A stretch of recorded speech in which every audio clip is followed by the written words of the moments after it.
Hey everyone, ZPal here, bringing you a new series called League of Legends Basics. In this episode, I'm going to be going over the basics of warding and the best ward positions for the 3 different lanes and counter jungling wards. On the blue side in the top lane, there are usually 2 ward positions that I use the most depending on how I'm going to play. If I'm going to play a defensive lane and kind of back by my tower in the middle, I usually put a ward right here, right outside of this bush.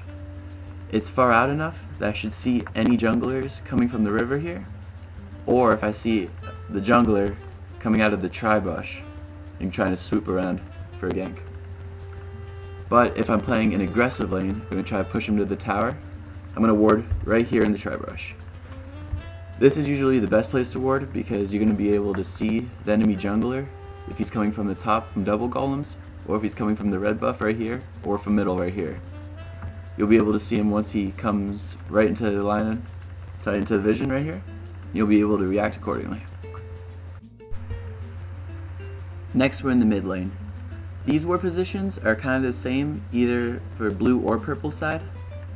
First, if I'm going to be playing an aggressive lane, I'll probably drop a ward right here in this bush, the banana bush. It's easy if I see any junglers coming from the blue side or wolves trying to come to mid to gank me. And it's great to catch counter jungling. If I'm playing a more defensive lane, I'll probably ward right here so I can stop any junglers coming behind me to try to gank me. Also, this ward right here will let me know if the mid is trying to roam down to gank bot, or if the jungler is trying to counter jungle, or if he's going bot too. Now on the opposite side, it's the same exact thing. If you want to be playing aggressive, maybe want to do a little counter jungling to steal the wraiths, put a ward right here. Be able to see the jungler, usually when he's doing wraiths, and you'll be able to see him if the mid's going up the top, or if the jungler is coming down to gank you in the mid. But if I'm playing a defensive lane, I'll usually ward right here. Be able to protect me from any ganks coming in this area.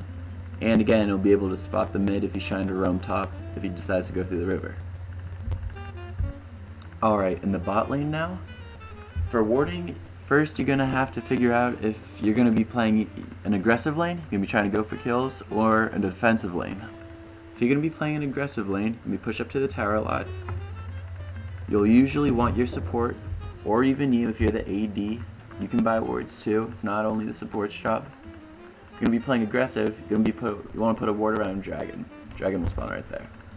This is a great ward because it covers the enemy jungle entrance from their blue right here.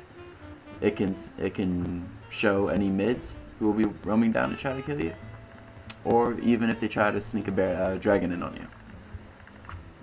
But if you're going to be playing a more defensive lane, you're going to be trying to freeze the lane back here at your tower, then you're going to want you or your support to ward in the tri-bush right here. This tri-bush will protect you if the jungle tries to come in either from your own jungle or the river and try to gank you from behind using the tri-bush. Or even if the enemy mid roams down to try to kill you, this ward will catch them. You just have to react quick. One thing to worry about though is if you're on blue side and the enemy has a jungle like Jarvan or Shaco, who has a gap closing ability, or even Lee Sin, who can simply jump over to the wall into this bush right here. Jarvan can use his EQ combo and land in the bush. You won't even see him. So if you're facing a jungler like that, it's always a good idea to place a ward right there in case they try to pull anything sneaky on you. Now if I'm purple and I want to try to counter jungle, it's going to be the same exact thing, just in a different position on the map. I'm going to ward right here to try to get the blue buff.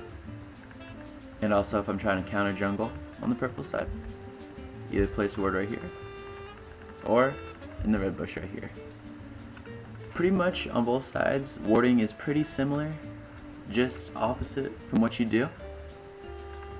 You just have to judge based on your lane opponent, how you're gonna play it, and also the jungler, the enemy jungler. Like if he's a good ganker, pre-6 like Lee Sin, or if he's usually a level 6 ganker like Warwick. Now when you're later in the game and you're not in the lanes anymore, usually staying grouped up with your team, it is always, this is a must, you have to keep a ward on Baron. Baron buff will spawn right here, and during the early minutes, around like 20-30 minutes, even 40, it's a huge buff to the team that receives Baron and can swing entire games in one fight. So you must always keep a ward on here, because if you don't, then the enemy could try to sneak Baron and could pull a winnable game right from under your nose. Alright, thanks everyone for watching the first episode of this new series that I'm doing. It's actually the first video I ever made. Any constructive criticism on what I could do better, please leave in the comment section below. If you liked it, be sure to leave it a like, thumbs up, take a couple seconds out. Or if you're interested in learning more about League of Legends, and more tips coming up, and more basics that will be coming up, make sure to subscribe to get notified of any new videos that I'll be coming out with soon. Alright, thanks guys, see you later.